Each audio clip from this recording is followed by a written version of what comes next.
Titanic अपने समय की सबसे बड़ी जहाज जो 882.5 फीट लंबा और 173 फीट ऊंचा था, जिसका कुल वजन 46,328 टन था। टाइटैनिक अपने आप में ही एक चलता फिरता दुनिया था। लग्जरियस के मामले में उस समय के बड़े बड़े होटल भी इसके आगे फेल थे। उस समय इसे बनाने का टोटल कॉस्ट $7.5 मिलियन पड़ा था। अगर इसे आज की डेट में कंपेयर करें तो यह लगभग $400 मिलियन के बराबर होगा। व्हाइट स्टार लाइन यह वह कंपनी थी जिसने टाइटैनिक को बनाया था। यह कंपनी टाइटैनिक को लेकर इतना कॉन्फिडेंस में थे कि इसके वाइस प्रेसिडेंट ने पब्लिकली इस बात को अनाउंस किया कि यह जहाज कभी डूब नहीं सकता, यह एक अनसिंकेबल जहाज है। पर ऐसा हुआ नहीं दोस्तों। दरअसल अपने जर्नी के चौथे दिन यानी 14 अप्रैल 1912 की रात को यह जहाज समुद्र में पूरी तरह से डूब गया।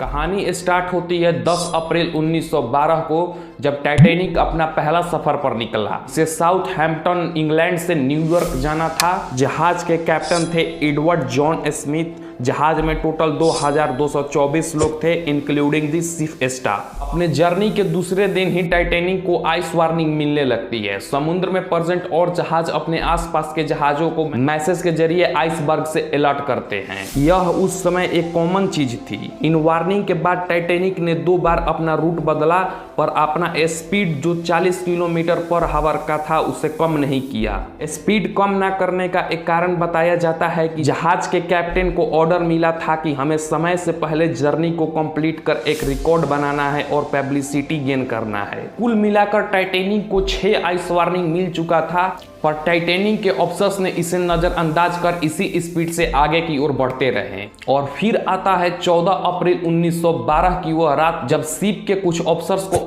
सामने एक बड़ा सा आइसबर्ग दिखता है। इसके बाद वह तुरंत जहाज को लेफ्ट मोड़ने का ऑर्डर देते हैं, पर तब तक बहुत लेट हो चुका था। आइस दिखने के केवल 37 सेकंड बाद यह जहाज आइसबर्ग से जाकर टकरा जाता है। इसके बाद जहाज को बीच समुद्र में रोक दिया जाता है।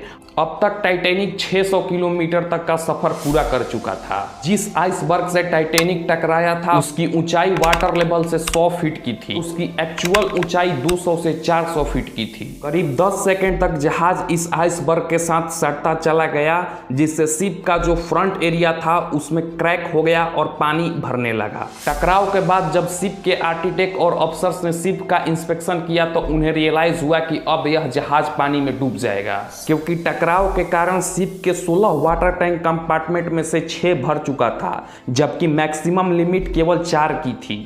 क्रूज मेंबर द्वारा वार्निंग और हेल्प के लिए आसमान में रॉकेट छोड़े जाने लगे और रेडियो पर आसपास के जहाजों से कांटेक्ट करने की कोशिश की जाने लगी, जिसके बाद एक आरएमएस कारपेथिया जहाज ने टाइटैनिक के सिग्नल को पकड़ा और मदद करने के लिए आने लगा, पर वह समय पर नहीं पहुंच सका क्योंकि तब उसकी दूरी टाइटैनिक से 107 किलोमीटर की थी। कैप्टन ने ऑर्डर दिया कि पैसेंजर को लाइफ बोट के जरिए समुद्र में उतारा जाए, पर यहाँ पर भी एक प्रॉब्लम थी। दरअसल शिप के पास 64 लाइफ बोट का स्पेस अवेलेबल था, पर शिप में केवल 20 लाइफ बोट ही प्रेजेंट थे, और उनमें भी लोगों ने लाइफ बोट को पूरा भरे बगैर ही उसे लेकर निकलने लगे, जिससे जगह होने के बावजूद भी कितने सारे लोगों को लाइफ बोट में बैठने का मौका ही नहीं मिला। ऐसे जैसे समय बीता लोग आपस में लड़ने लगे तो कुछ लोगों ने अपने एंड को एक्सेप्ट कर शांति से शिप में ही सो गए, और फाइनली 2:20 में यानी 3 घंटे से कम समय में भी कभी ना डूबने वाला